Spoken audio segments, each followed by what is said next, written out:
પાલિકા દ્વારા તારીખ 7 થી 12 ડિસેમ્બર દરમિયાન 5 દિવસના પાણી કાપનો નિર્ણય લેવાયો। આ નિર્ણય કડાણા જળાશય આધારિત ગોદી રોડ તેમજ અન્ય વિસ્તારોમાં લાગુ થશે। આ પાણી કાપ કડાણા જળાશય આધારિત યોજના અંતર્ગત પંપ સ્ટેશન પર નવીન મશીન લગાવવા માટે તેમજ દાહોદ જિલ્લાના હિરોલા, કુંડા અને આફવા સબસ્ટેશન ખાતે નવીન મશીનરીના ઇન્સ્ટોલેશનની કામગીરી માટે લેવાયો છે।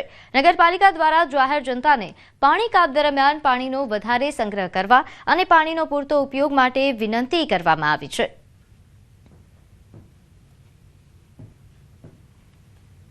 અમે દાહોદ નગરપાલિકા દ્વારા 5 દિવસનો પાણીનો કાપ લેવા જઈ રહ્યા છે। વિશેષ કરીને ગોદી રોડ જે ટોટલ કડાણા આધારિત યોજના પર નિર્ભર કરે છે, સાથે સાથે સિટી વિસ્તાર તેને પણ તકલીફ પડશે। આ કાર્યવાહી પૂરી થઈ ગયા પછી દાહોદ નગરના પાણીનો પ્રશ્ન લગભગ પૂર્ણ થઈ જશે। આ કામગીરી મિનિમમ 5 દિવસની અંદર પૂરી કરવાની અમારા વિભાગની પૂરેપૂરી કોશિશ છે।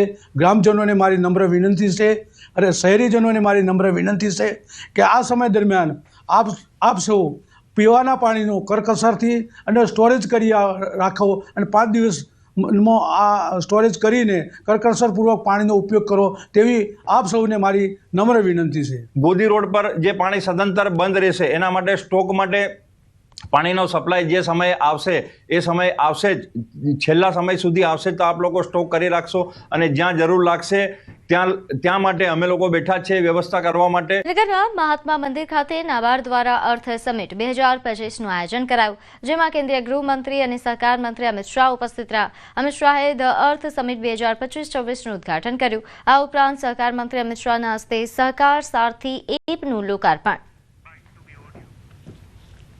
गुणा बजट की बढ़ोतरी कृषि मंत्रालय, ग्रामीण मंत्रालय और सहकारिता मंत्रालय में की। पशुपालन को अगर जोड़ देते हैं तो बढ़ोतरी 3.75 गुना होती है, मतलब 4.25 गुना बढ़ोतरी होती है, क्योंकि कृषि मंत्रालय में भी पशुपालन विभाग में भी बहुत बड़ी बजट। તો મુખ્યમંત્રી ભૂપેન્દ્ર પટેલે ઊંઝા ખાતે 10 વીઘામાં આકાર પામનાર મીનાબા રોટરી મલ્ટી સ્પેશિયાલિસ્ટ હોસ્પિટલનું ખાતમુહૂર્ત કર્યું। ઘણા ખરા કરીને ઊંઝાની આજુબાજુના જેટલા ગામો છે એ બધાને અહીં સુવિધા બનશે। આ હોસ્પિટલ મલ્ટી સ્પેશિયાલિસ્ટ હોસ્પિટલ બનવાની છે। અહીં બધી જ ટાઈપની આરોગ્યની સુવિધાઓ મળશે અને અહીં અમારી એક એવી કલ્પના છે કે આપણા વિસ્તારનો કોઈ પણ માણસ સારવારના અભાવે મૃત્યુ પામે એવું ચલાવી લેવાય નહીં। આ અમારો સૌથી પહેલો સંકલ્પ છે અને આ હોસ્પિટલ લગભગ આગામી 1-1.5 વર્ષમાં તૈયાર કરીને ચાલુ કરી શકીએ એવી અમારું આયોજન રહેલું છે। અને આ હોસ્પિટલ પ્રારંભ થતો આ ઊંઝા તાલુકો, સિદ્ધપુર તાલુકો અને એથી વિશેષ બનાસકાંઠા અને રાજસ્થાનથી પણ આવતા દર્દીઓને અહીંયા હાઈવે રોડ પરની આ જગ્યા ઉપર અમારી હોસ્પિટલમાં એનો સેવાકીય લાભ। તો સુરત મહાનગરપાલિકા આક્રમક તેવરમાં જોવા મળી રહી છે। વધતા જતા પ્રદૂષણને લઈને દંડ ફટકારવાની કામગીરી શરૂ કરાઈ છે। ધૂળ ઉડાડતી 145 કન્સ્ટ્રક્શન સાઇટને ₹44 લાખનો દંડ ફટકારવામાં આવ્યો છે। આ તમામ સાઇટ પર ગ્રીન નેટ, બેરિકેટિંગ, પાણીનો છંટકાવ જેવા માપદંડોના આધારે પેનલ્ટી આપવામાં આવી છે।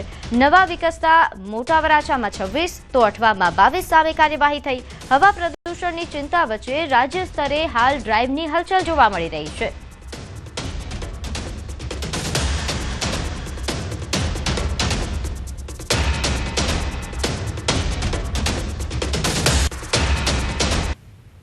સુરત મહાનગરપાલિકા હવે આક્રમક મૂડમાં આવી છે। જે પ્રકારે હવામાં પ્રદૂષણ વધી રહ્યું છે તેને લઈને હવે દંડની કાર્યવાહી શરૂ કરી છે। ખાસ કરીને નવા કન્સ્ટ્રક્શન સાઇટ પર ધૂળની ડમરીઓ ઉડતી જોવા મળે છે, જેને લઈને 145 જેટલી કન્સ્ટ્રક્શન સાઇટને ₹44 લાખનો દંડ ફટકાર્યો છે। ખાસ કરીને જે નવી કન્સ્ટ્રક્શન સાઇટ છે ત્યાં આગળ ગ્રીન નેટ, બેરિકેટિંગ અને પાણીનો છંટકાવ કરવામાં આવતો નથી, જેને લઈને રેતી અને સિમેન્ટના રચકણો હવામાં ઉડતા હોય છે અને તે ભળ્યા બાદ હવા પ્રદૂષિત થતી હોય છે, જેને લઈને નવા વિકસતા વિસ્તારો છે કે ત્યાં દંડની કાર્યવાહી કરવામાં આવી છે. ખાસ કરીને મોટા વરાછામાં 26 કન્સ્ટ્રક્શન સાઇટ અને અઠવાલાઇઝ ડુમસ રોડ પર આવેલી 22 જેટલી સાઇટોને દંડ કરવામાં આવ્યા છે. હવામાં થઈ રહેલું પ્રદૂષણ ઘટાડવા માટેનો આ નિર્ણય લેવામાં આવ્યો છે, કારણ કે બાંધકામ સાઇટો ઉપર આ તમામ નિયમો મૂકવામાં આવ્યા છે. ગ્રીન નેટ લગાડીને કામ કરવાથી જે રેતી હોય કે ધૂળ હોય અથવા તો સિમેન્ટ હોય જેના રચકણો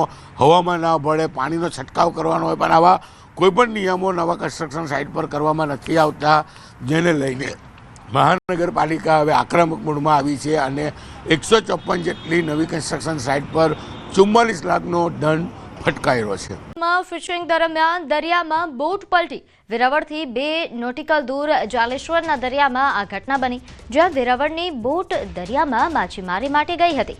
બોટમાં સવાર 5 માછીમારોમાંથી 4નો બચાવ થયો, જ્યારે 1 માછીમારનો મૃતદેહ એ વેરાવળના દરિયામાંથી મળ્યો. તો ફિશિંગ દરમિયાન આ ઘટના બની હતી. બોટ પલટી ગઈ હતી, જેમાં સવાર 5 માછીમારો એ અસરગ્રસ્ત થયા, 4નો બચાવ થયો, જ્યારે 1 માછીમારનો મૃતદેહ હાલમાં જ વેરાવળના દરિયામાંથી મળી આવ્યો. આ તરફ ડાંગના કાબીબેલમાં ખૂંખાર દીપડો પાંજરે પુરાયો. કાલીબેલની આશ્રમ શાળાના કેમ્પમાં છેલ્લા ઘણા દિવસથી દીપડો દેખાતો હતો. અહીં કાલીબેલ આશ્રમ શાળાના આચાર્યએ વન વિભાગને જાણ કરી હતી. ત્યારબાદ દીપડાને સકંજામાં લેવા માટે વન વિભાગે પાંજરું મૂક્યું. ગત રાત્રિના સમયે દીપડો પાંજરે પુરાતા સ્થાનિકોએ રાહતનો શ્વાસ લીધો.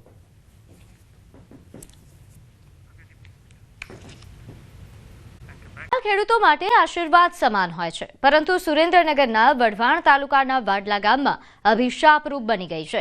વઢવાણ તાલુકાના વાડલા ગામ પાસેથી પસાર થતી કેનાલમાં ગાબડા અને લીકેજના કારણે આસપાસના ખેતરોમાં પાણી ભરાઈ રહેતા ખેડૂતોને નુકસાની ભોગવવાનો વારો આવ્યો છે. કેનાલોના કારણે ખેડૂતોને સિંચાઈ માટે પાણી મળતું હોય છે. બોટાદ બ્રાન્ચની મુખ્ય કેનાલમાં ગાબડા અને લીકેજના કારણે અંદાજે 30થી વધુ ખેડૂતોની 200 વીઘાથી વધુ જમીનમાં વાવેતર કરેલ છે તે જણસમાં છેલ્લા 10 વર્ષથી સદંતર નિષ્ફળ આ પાક જઈ રહ્યા છે, કારણ કે આ મામલે અનેક વખત રજૂઆત કરવામાં આવ્યા હોવા છતાં તંત્ર કોઈ તસદી નથી લઈ રહ્યું. અધિકારીઓ સહિત સ્થાનિક ધારાસભ્ય અને રાજકીય આગેવાનોને પણ રજૂઆત કરવામાં આવી છે, તેમ છતાં મુખ્ય કેનાલનું રિપેરિંગ કરવામાં આવતું નથી, જેથી ખેડૂતોમાં રોષનો માહોલ છે. ની અંદર એટલો બધો ભેજ આવે છે કે જે ખેતરની અંદર અમારે બીજું કોઈ પણ પાક કે એવું કંઈ થતું નથી. ટ્રેક્ટર ચલાવવા જઈએ તો ટ્રેક્ટર પણ ખૂંચી જાય છે અને અંદર એવા મોટા ગાબડા પડી ગયા છે કે અંદરથી એટલો બધો ભેજ આવે છે કે અમારા ખેતર બધી જમીન પડતર રહે છે. અને આ વસ્તુ જે છે એ છેલ્લા 10 વર્ષથી આવું બની રહ્યું છે. મારે કેનલના નાના ગાબડા પડ્યા એનાથી ભેજના હિસાબે કંઈ થતું નથી અને કંઈ શિયાળુ પાકે નથી થતો કે નથી ચોમાવું પાક થતો. તો અમે શું કરીએ? હવે નાળાનો આવે છે અને કેનલનો આવે છે. હેઠેથી નીચેથી પાણી આગળ જે અમારે પડતર છે ને એમાં પાણી ભર્યું હોય એનો ભેજ આવે ચાલુ જ છે. ટ્રેક્ટર નથી જતો. મારે કેનલ આવી ત્યારે એવું લાગ્યું કે હવે બબે નીબજુ આવશે, પણ કેનલ આવ્યા પછીથી કેનલ આખી ભરે છે તો ખેતરમાં એટલો બધો પાણીનો ભેજ આવે છે કે કંઈ પણ વાવવી તો પણ ઉગતું નથી અને ખેતરમાં પગ દેવી તો ખૂંચી જવાય છે. ભરૂચના વાલિયામાં શેરડી કાપણી અટકતા ખેડૂતો આક્રોશમાં છે. વાલિયા તાલુકાની રુદ્રપુરી ગ્રુપ કોઓપરેટિવ સોસાયટીના સભ્યોની ચલથાણ સુગર ફેક્ટરીમાં નોંધાવેલી શેરડી કાપણી અચાનક અટકાવી દેવામાં આવી છે, જેના કારણે ખેડૂતોમાં ભારે આક્રોશ ફાટી નીકળ્યો છે. હાલ શેરડી કાપણીની સિઝન શરૂ થઈ ગઈ છે, પરંતુ અચાનક અન્ય સુગર ફેક્ટરીઓની દખલગીરીના કારણે કાપણી રોકી દેવામાં આવી છે. તેથી ખેડૂત સભાસદોએ આત્મહત્યા કરવાની ચીમકી ઉચ્ચારી છે અને તાત્કાલિક ન્યાયની માંગણી કરી છે. અમારી ગણેશ સુગર અમને ભાવ નહીં આપ્યા એટલે અમારે ચણઠાણ સુગરમાં જવું પડ્યું છે એમ. ને અમે કોઈ પણ સુગરની અંદર વાવેતર કર્યું નથી અને નોંધાવી પણ નથી. અમે ચણઠાણમાં જ નોંધાવેલી છે. ને પછી જો તમે આ ચણઠાણ સુગર જો અમારી શેરડી નહીં કાપે તો પછી અમે આત્મહત્યા કરવાની તૈયારી છે અમારી. અન્યાય થતો છે એટલે અમે ઉગ્ર આંદોલન પણ કરીશું. એ ગાડી રુદ્રપુરી દ્વારા લામ અને રોપાણ થઈને 12 એકર શેરડી હમણાં મારી ઊભી છે. તો હવે મારે કઈ સુગરને આપવું? અને મેં આ સિવાય મેં કોઈ બીજી સુગરને નોંધી નથી અને જે નોંધેલી છે તે તેને આપવાની એ જવાબદારી અમારી છે. જ્યાં નોંધી છે તો અમે આપશું, પણ જ્યાં નોંધી જ નથી તેને અટકાવે એ ખોટી વાત છે. અને હવે જો આ કટિંગ જો નહીં થયું તો આમાંથી અમે કોઈ પણ સુગરને એક દંડો આપવાના નથી. એ બાણિયા થઈ જાય તો અમે સહન કર્યું. આ ખેડૂતોને પૂરતો ભાવ આપો જેથી કરીને ખેડૂતોને અન્ય કોઈ સુગરના પગથિયા અને દરવાજા ખટખટાવવા ન પડે. તો તમે પહેલાં સુધરો અને ખેડૂતોની વારે આવો તો એમાં આ ખેડૂતોનું હિત હચવાય એવું છે. બાકીને જો રાજકીય વર્ગ વાપરીને તમે આ તમારા રોટલા શેકવામાં આવશે તો એ સુગર બંધ થઈ જશે, તો આ ખેડૂતો અતિ પાયમાલ થશે એવું મારું માનવું છે. રાજ્યભરમાં ટેકાના ભાવે મગફળીની ખરીદી ચાલી રહી છે, ત્યારે બનાસકાંઠા અને વાવ થરાદમાં નાફેડની સેન્ટ્રલ ગવર્મેન્ટની ટીમ તપાસ માટે પહોંચી હતી. ટેકાના ભાવે ખરીદી કરવામાં આવતી મગફળીના ગોડાઉન, વેરહાઉસ અને સેન્ટરોની મુલાકાત લીધી. ખરીદ સેન્ટરો પર ખરીદીની ગુણવત્તા સહિતને લઈને તપાસ કરવામાં આવી. સાથે જ ગુજકો માસોલની ટીમ દ્વારા પણ ખરીદ સેન્ટરો પર કઈ રીતે કામગીરી થઈ રહી છે તેને લઈને તપાસ હાથ ધરાઈ હતી. નાફેડ અને ગુજકો માસોલની ટીમે માલની ચકાસણી, કાંટાની ચકાસણી તેમજ બિલ, ડોક્યુમેન્ટ સહિતની તપાસ કરી. સાથે સાથે ખેડૂતો સાથે પણ ચર્ચા કરવામાં આવી. ખેડૂતોના ખાતામાં જણસીના પૈસા ટ્રાન્સફર થાય છે કે નહીં તેને લઈને પણ ખેડૂતો સાથે બેઠક કરવામાં આવી. ખેડૂતોનો માલ સંઘ કઈ રીતે ખરીદે છે, ખેડૂતોને કોઈ અગવડતા પડે છે કે નહીં તેને લઈને પણ ખેડૂતો સાથે ચર્ચા કરવામાં આવી. ધાનેરામાં આવેલા તાલુકા સંઘના ગોડાઉનને મોડેલ સેન્ટર પર જાહેર કરવામાં આવ્યું હતું. તમામ ખરીદ સેન્ટરનું ઝીણવટપૂર્વક નિરીક્ષણ કરેલ અને મેસેજ ટોટલ ખેડૂતોના બાબતમાં પ્રશ્નોત્તરી કરતાં સંસ્થામાં 20,000થી વધારે રજીસ્ટ્રેશન હતું. તેનું 26 દિવસની અંદર 50%થી વધુ કામગીરી પૂર્ણ કરી દીધેલ છે. સંપૂર્ણ સેન્ટરનું નિદર્શન કર્યા બાદ આપણી સેન્ટરને નાફેડ અને ગુજકો મારફત એક મોડલ સેન્ટર તરીકે પસંદગી કરેલ છે. સમગ્ર રાજ્યમાં ટેકાના ભાવે મગફળી ખરીદવામાં આવી રહી છે. અત્યારે અમે ધાનેરા તાલુકા સંઘના ગોડાઉન ખાતે છીએ કે અહીંયા પણ ટેકાના ભાવે મગફળી ખરીદવામાં આવી રહી છે. ખેડૂતોને બજારમાં 1100થી 1250 રૂપિયા પ્રતિ 20 કિલોએ મળી રહ્યા છે, જ્યારે ટેકાના ભાવે 1452 રૂપિયા મળતા અત્યારે ખેડૂતોમાં ખુશીનો માહોલ છે. મહત્વની વાત તો એ છે કે પહેલા જ્યારે ટેકાના ભાવે મગફળીની ખરીદી થતી ત્યારે લાંબી લાઈનો લાગતી હતી, કારણ કે રાત્રિ દરમિયાન અને વહેલી સવારથી ખેડૂતોને ઊભા રહેવું પડતું હતું અને મોડે સુધી ખેડૂતોનો નંબર આવતો હતો. પરંતુ આ વખતે જે પ્રમાણે વ્યવસ્થા કરવામાં આવી છે તે પ્રમાણે ખેડૂતોના જે નંબરો છે તે 3 વાગ્યા સુધી પતી જાય છે. 400 જેટલા ખેડૂતોને બોલાવવામાં આવે છે અને 150થી 200 જેટલા ટ્રેક્ટરોના પાર્કિંગ માટેની સુવિધાઓ જે કરવામાં આવી છે તેના લીધે ખેડૂતો જે છે 3 વાગ્યા સુધી ફ્રી થઈ જતા હોય છે અને મોડી રાત સુધી ખેડૂતોને અહીંયા ટેકાના ભાવે મગફળી તોલાવવા રોકાવું નથી પડતું, કારણ કે 40 જેટલા કાંટાઓ અહીંયા લગાવવામાં આવ્યા છે અને આ વ્યવસ્થાને લઈને અત્યારે તો ખેડૂતોમાં ડબલ ખુશીનો માહોલ છે, કારણ કે એક તો ભાવ વધુ મળી રહ્યો છે અને તેમની મગફળી પણ તાત્કાલિક તોલાઈ રહી છે. કિશોર તુવર, ન્યૂઝ 18 ગુજરાતી, બનાસકાંઠા. તો ગીર સોમનાથ સહિત સૌરાષ્ટ્રમાં 2 દાયકા બાદ મોટી સંખ્યામાં તેલ કાઢવાની મિની મિલો ધમધમતી થઈ છે. ગીર સોમનાથ જિલ્લામાં લગભગ 100થી વધુ મિની મિલ ગ્રામ્ય વિસ્તારોમાં શરૂ થઈ ગઈ છે. દરરોજ ઓછામાં ઓછી 150 ખાંડી મગફળીનું પિલાણ થઈ રહ્યું છે. એક ખાંડી મગફળીમાંથી લગભગ 8 ડબ્બા તેલ નીકળે છે. એટલે કે ગીર સોમનાથ જિલ્લાની મિની મિલોમાં રોજના 1200 આસપાસ સિંગતેલના ડબ્બા તૈયાર થાય છે, જેમાં છેલ્લા એકાદ મહિનામાં જ લગભગ 1.5થી 1.5 લાખ સિંગતેલના ડબ્બાના ઉત્પાદનનો અંદાજ છે. ખેડૂતો પોતાની મગફળીમાંથી તૈયાર થયેલું સિંગતેલ કઢાવીને વેચી રહ્યા છે. બજાર ભાવ કરતાં ખેડૂતોને એક ડબ્બે 300 રૂપિયા જેટલો ફાયદો પણ થાય છે. શુદ્ધ સિંગતેલ મળતા લોકોનું સ્વાસ્થ્ય પણ જળવાઈ રહે છે. મિલો પર મગફળી પીલાવવા માટે લોકોને 5-5 દિવસ માટે રાહ જોવી પડી રહી છે.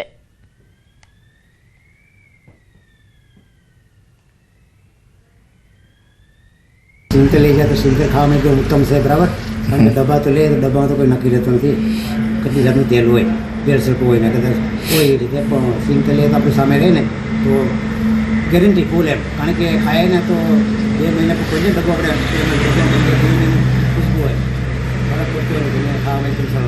તેલ કઢાવીને બધાને કુટુંબ ભારું, ભાઈ ભારુમાં બધામાં આપ્યું એને વેચાતું 2900 રૂપિયા, 3000 રૂપિયા ડબ્બો ચોખ્ખું તેલ કઢાવીને, જેથી કરીને આપણે જ એક વેપાર કરીએ કે આપણો પ્રોડક્ટ ને આપણે બધાને ચોખ્ખું તેલ ખવડાવીએ તો આપણે હેલ્થમાં પણ ફાયદો છે.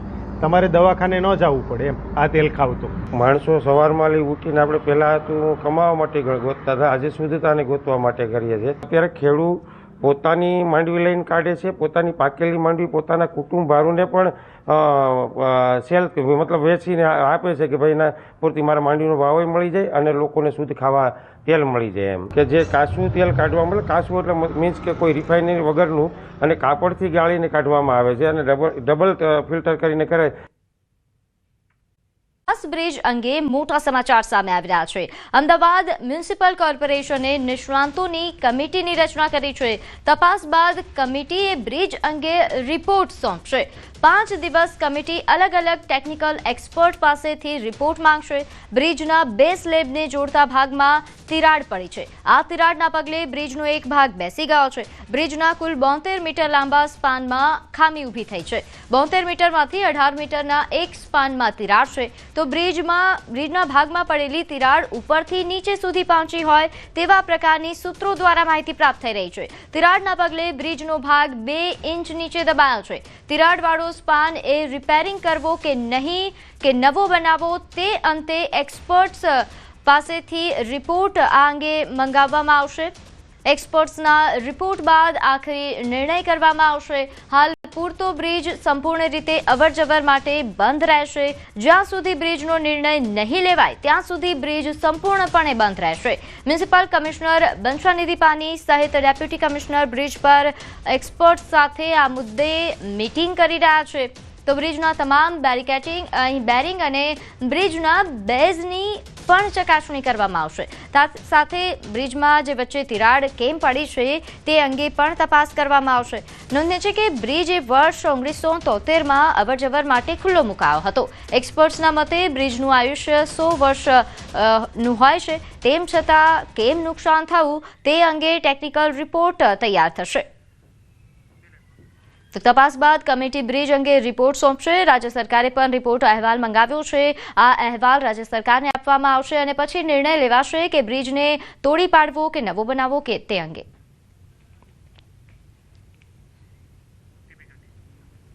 તો સુભાષ બ્રિજ અંગે ન્યૂઝ 18 ગુજરાતી પર મોટી ખબર. તિરાડ મુદ્દે રાજ્ય સરકારે પણ અહેવાલ મંગાવ્યો છે. રાજ્ય સરકારે કમિશનર પાસે માહિતી માંગી. રિપોર્ટ આવ્યા બાદ રાજ્ય સરકારને જાણ કરાશે. આખરી નિર્ણય રાજ્ય સરકાર કરશે. બ્રિજ તોડવો કે રિપેર કરવો તે અંગેનો આખરી નિર્ણય હવે સરકાર કરશે.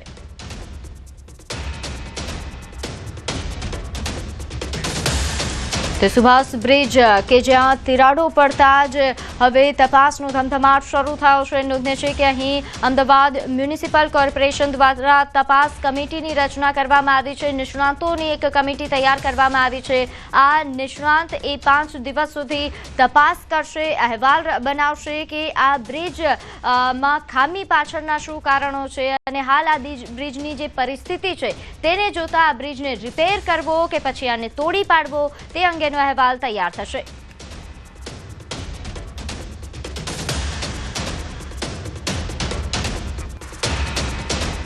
સ્પાનની અંદર ખામી જોવા મળી, વાઇબ્રેશન આવ્યા અને તિરાડ પણ જોવા મળી. એના અનુસંધાને ગઈકાલે સાંજે 5 વાગે અમારા બ્રિજ ડિપાર્ટમેન્ટ કમિશનરશ્રી એની મુલાકાત લીધી છે અને આગળ કોઈ મોટી દુર્ઘટના ન થાય એટલા માટે એને 5 દિવસ માટે બંધ કરવામાં આવ્યો છે. જે વિવિધ પેનલ થયેલી કોર્પોરેશનની કંપનીઓ છે એ કંપનીઓ દ્વારા એનું ચકાસણી થશે અને રિપોર્ટ આવ્યા બાદ એને કેટલો સમય બંધ રાખવો એ આગામી સમયમાં રિપોર્ટ બાદ નક્કી કરવામાં આવશે. પરંતુ હાલ તો ટ્રાફિકમાં મોટી કોઈ દુર્ઘટના ન સર્જાય એટલા માટે સુભાષ બ્રિજને 5 દિવસ માટે બંધ કરવામાં આવ્યો છે. 82 ब्रिज का इंस्पेक्शन तो किया गया, लेकिन इस इंस्पेक्शन के नाम पर अहमदाबाद शहर की जनता को गुमराह करने का कार्य किया, क्योंकि ये जो इंस्पेक्शन किया गया वो सिर्फ और सिर्फ विजुअल इंस्पेक्शन था. यानी कि अहमदाबाद म्युनिसिपल कॉरपोरेशन के अधिकारी पेन और पेपर लेकर सभी ब्रिज पर गए, आंखों देखा हाल, रोड की मरम्मत, कलर ठीक है या नहीं है, रेलिंग ठीक है या नहीं है, ऐसे विजुअल इंस्पेक्शन पेपर में बनाकर अहमदाबाद शहर की जनता को गुमराह किया. અમદાવાદનો મુખ્ય બ્રિજ એટલે કે સુભાષ બ્રિજ, અને આ સુભાષ બ્રિજ છે ગઈ સાંજે એક તરફનો ભાગ છે તે બેસી ગયો અને ત્યારબાદ જે બ્રિજ છે તેને બંધ કરી દેવામાં આવ્યો છે. લોકોની અવરજવર માટે, વાહનોની અવરજવર કરવા માટે આ બ્રિજને અત્યારે બંધ કરી દેવામાં આવ્યો છે. અને હવે અમદાવાદ મ્યુનિસિપલ કોર્પોરેશનની ટીમ દ્વારા પણ આરએનબીની ટીમ દ્વારા આ સર્વે કરવામાં આવશે કે આ જે ભાગ બેસી ગયો છે તે ભાગનું કેટલું સમારકામ કરવું જોશે. પરંતુ જ્યારે ગંભીરા બ્રિજ તૂટ્યો અને ત્યારે રાજ્યભરના જે તમામ બ્રિજો હતા તેનું ફિટનેસ ચેક કરવામાં આવ્યું હતું અને ફિટનેસમાં પણ ઓકે જ રહ્યો હતો આ સુભાષ બ્રિજ. પરંતુ અત્યારે જે રીતે જોઈ શકો છો કે અચાનક જ આ એક તરફનો ભાગ છે તે બેસી જવામાં આવ્યો છે. ખાસ કરીને સમયાંતરે છે સમારકામ પણ થતું હોય છે, પરંતુ આ બ્રિજમાં એક પછી એક બ્રિજમાં જોવા મળી રહ્યું છે કે ક્યાંક ને ક્યાંક ખામીઓ સર્જાઈ રહી છે. સદનસીબ છે કે કોઈ ઘટના નથી બની. આજે એક તરફનો ભાગ બેસી જતાની સાથે જ તંત્રને પણ જાણ કરી દેવામાં આવી હતી અને તેને લઈ અત્યારે તકેદારીના ભાગરૂપે આખો બ્રિજ છે તેને બંધ કરી દેવામાં આવ્યો છે. હવે સર્વે કરશે અને સર્વે બાદ રિપોર્ટ તૈયાર કરવામાં આવશે કે આ બ્રિજનું આખા બ્રિજનું સમારકામ કરવું પડશે કે જે ભાગ બેસી ગયો છે તેનું સમારકામ કરવું પડશે. એટલે કે આજે રિપોર્ટ તૈયાર કર્યા બાદ જ જે કામગીરી થશે અને કામગીરી થયા બાદ જ આ બ્રિજને છે તે ઓપન કરવામાં આવશે. પરંતુ અમદાવાદ મ્યુનિસિપલ કોર્પોરેશન દ્વારા કહેવામાં આવ્યું છે કે 5 દિવસ છે સુભાષ બ્રિજ બંધ રહેશે. કેમેરામેન પ્રકાશ દેસાઈ સાથે વિભુ પટેલ, ન્યૂઝ 18 ગુજરાતી, અમદાવાદ.